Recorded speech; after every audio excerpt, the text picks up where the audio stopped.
So if you're watching this video and you haven't watched the video that I uploaded yesterday, then your ass needs to pause this right now and go fucking watch it. I am giving you a play-by-play of every single Paranormal Activity movie because Paranormal Activity 4 comes out on Friday and all of you need to know what the fuck is going on. Bitch is overexposed and I'm sick of it. What's up, baby? This is Rihanna. You're a slut. He's a slut too. Now this one starts out a little bit more blunt. There's no Paramount Pictures would like to thank the families of Mika and Katie. No, it's none of that. It's Paramount Pictures would like to thank the families of the deceased. So right off the bat, you know somebody's gonna get fucked the fuck up. The movie starts and there's a newborn baby named Hunter and he's coming home to his family for the first time. There's Allie the sister, Abby the dog, Martine who's like a housekeeper slash nanny, and then Christy is the mother and Daniel is the father. Then someone knocks on the door and it turns out to be Katie, all normal and shit. And it turns out that she's Christy's sister and I'm like, what the fuck? Everybody asks where Mika is and Katie's like, oh, he wasn't up for hanging out today. I wonder why, bitch. The next day, the house gets broken into and completely trashed, but nothing gets stolen. So the family decides to install surveillance cameras, and that's pretty much how you see the whole movie. It's like flicking back and forth between all the cameras around the house. On night one, the pool lights go out. And somehow the pool cleaner gets out of the pool. The next day, Allie sees Martine in the living room and she's like waving her arms in the air and talking to herself.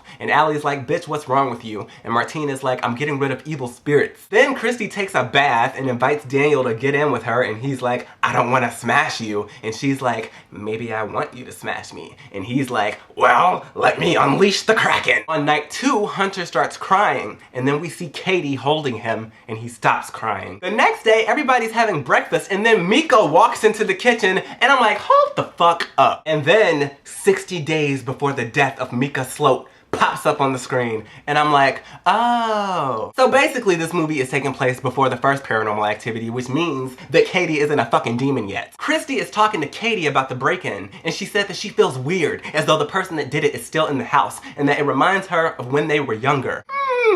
What does that mean? Then Christy is home alone watching Hunter and she starts hearing noises. While she's looking in another room trying to find out where the noises are coming from, one of Hunter's toys starts to move by itself. On night 3, Hunter stands up in his crib and starts talking to something. The pool cleaner came out of the pool again. On night 5, everybody is gone except for Martine who's watching Hunter. She hears a noise coming from the basement and then she hears a noise coming from the kitchen and then one of the porch lights just randomly turns on and then there's a loud ass bang. She runs upstairs and Hunter is crying and Abby is barking at something in the bathroom. So Martine lights up this fire stick and starts chanting. Daniel and Christy come home in the middle of whatever the fuck kind of voodoo ritual she was doing and they are pissed off because the smoke is all up in the baby's face and they're like, we're not having this shit. The next day, Daniel fires her ass because apparently this isn't the first time that she's done some weird ass shit. On night 8, Hunter is bawling his eyes out and his toys are moving and the light on the ceiling is moving. Christy comes in to rock him back to sleep and while she's staring out the window, Hunter's door, which was cracked, is all of a sudden wide the fuck open. Then a bird runs into the window. The next day, Hunter's baby monitor starts making noises even though nobody is in the room. On night 10, a pot falls in the kitchen and so Christy goes downstairs and puts it back on the hook and then the thing falls off again and so that bitch runs upstairs. The next day, we see that Mika is now obsessed with the family's camera and decides to get one of his own. Christy tries to tell her husband that there's a ghost in the house but he doesn't believe her. And Christy's like, okay bitch, if the pot just fell by itself, then why the fuck is the pool cleaner coming out of the pool every night? So they watch the surveillance footage and the pool cleaner literally crawls out of the pool onto the deck.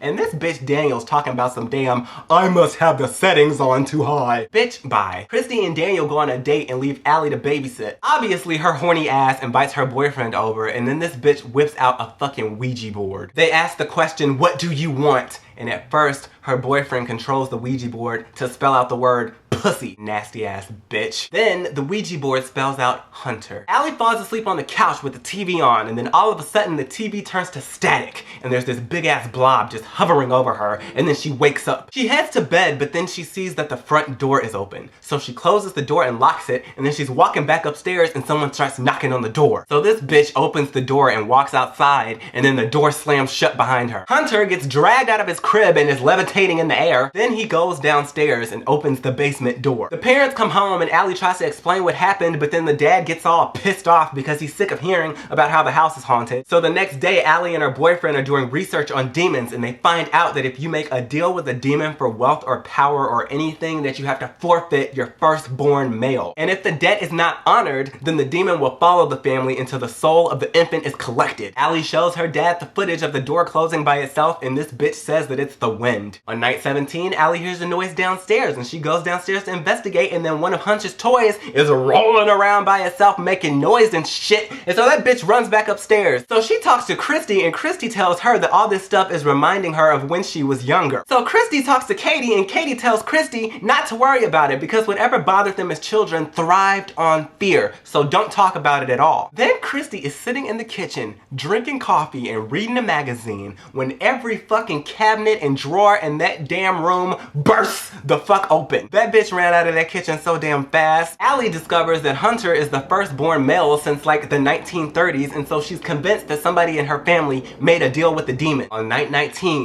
the basement door opens by itself and Abby goes downstairs and starts barking. Then she gets slammed into a wall. Yes, the dog got slammed into a wall, which wakes up Allie and Daniel, who then rush her to the vet's office. While they are gone, Christy is checking on Hunter and gets her ass dragged out of his bedroom, down the stairs, and into the basement. So Allie watches the footage and sees Christy's ass getting dragged all around the fucking house, and she tells her dad because she's freaked the fuck out. So he brings Martine back into the house. Martine reveals that the only way to get rid of the demon is to transfer it to a blood relative, so Daniel decides to transfer the demon to Katie. The demon in Christy goes butt fucking wild and starts throwing shit around the house. The power goes out. Everything is just a hot ass mess, and then they finally contain them in the basement. The ground shakes and there's a bunch of screaming, and then there's like a as the demon leaves Christy's body. 3 weeks later, Katie is visiting and she tells Christy that she feels like weird stuff is happening at her house now. Christy, of course, doesn't remember anything, so she, tells Katie to just ignore it. Then we see Katie